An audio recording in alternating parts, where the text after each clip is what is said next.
After the App Store's launch in 2008, people started realizing that they could create anything they imagined and put it on the App Store for others to download. And in the last 17 years, millions of apps have been published on the App Store. Hundreds of thousands of those apps were removed from the App Store at one point or another, but today, around 4 million apps still stand on the App Store, with over 1 million of them being games. But what happened to the thousands of apps that were removed? Well, a lot of them were archived and shared as IPA files, but others completely disappeared and became lost media. Today, I'm covering some of the most interesting examples of mobile game lost media, so let's get into it.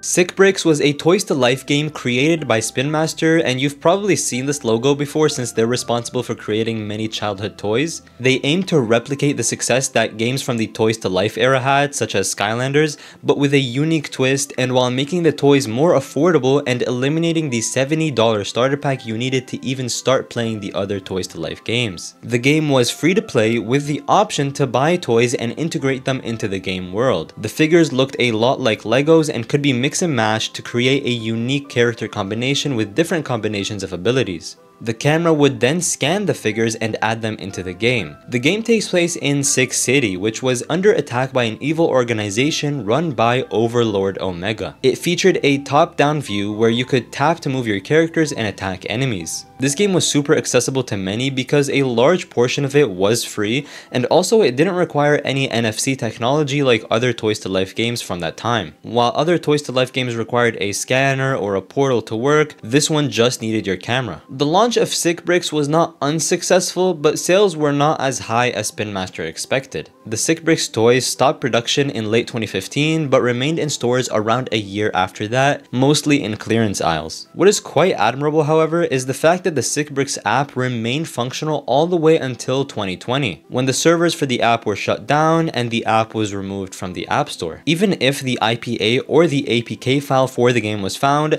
it would be pretty difficult for the game to actually get to a playable state since the servers are offline, and the game needs to download a lot of information off of the servers, so it's pretty much unplayable until you connect. However, this is one of the cases where I am hopeful it could be found if someone who has a fully downloaded version of the game can dump it for others to play. After doing some research, I found that there are some people interested in bringing the game back, mostly on Reddit, but unfortunately it seems like there isn't enough interest to get a full archival effort going. This game has been on the tip of my tongue for so many years, and when I finally remembered it actually existed and it was a real game and not just a figment of my imagination, I was ecstatic. Only to later realize that the game's lost media. Anyways, let me know if you've played Sick Bricks before, and if you have, do you still have the toys from the game?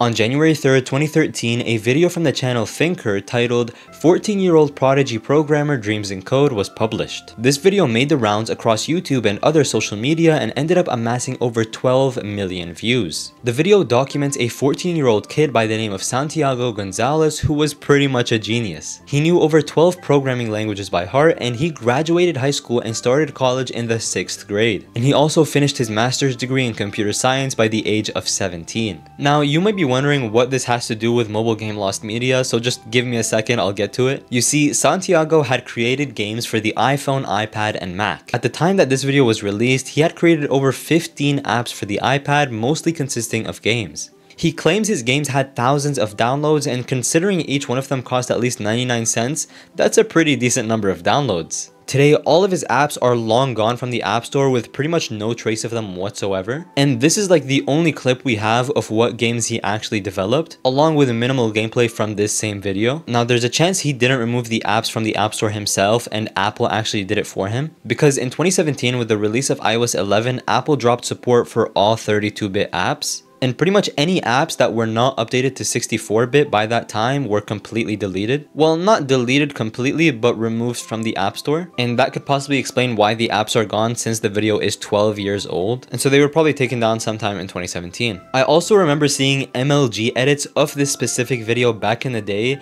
but those are pretty much completely gone from YouTube as well. I tried looking everywhere for them, and I know my memory is not failing me here. Those MLG videos definitely existed, and I remember like the frog and everything. So please, if you're seeing this video and you also saw this same MLG video, please let me know in the comments down below, because I cannot be the only one who actually remembers seeing this video and the memes that came out of it. So please let me know in the comments if you know what I'm talking about. Today, Santiago is a machine learning research engineer at Apple, working at the intersection of computer vision and natural language. I don't know what any of that means, but good for him. He's always wanted to work at Apple, and I guess he achieved his dream. So yeah, shout out Santiago.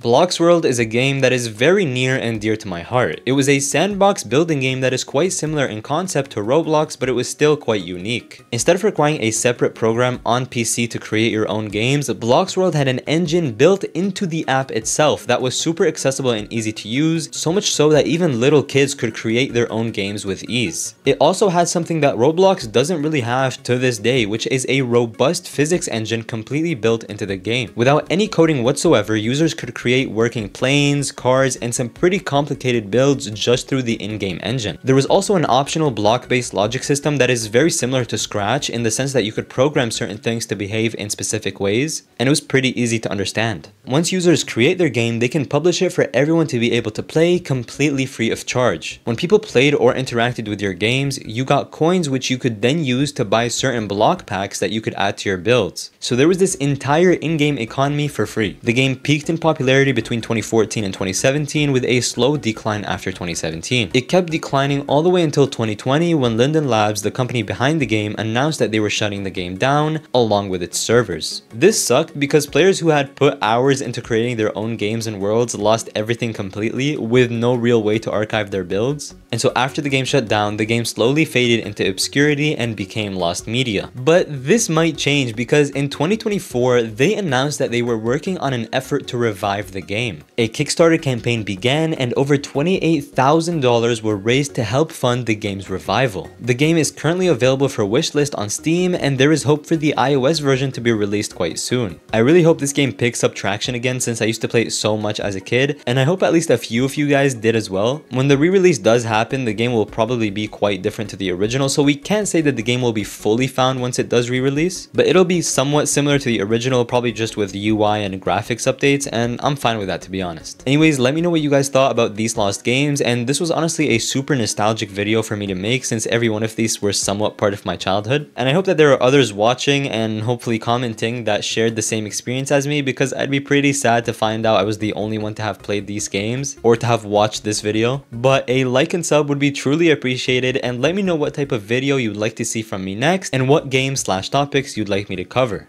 See ya!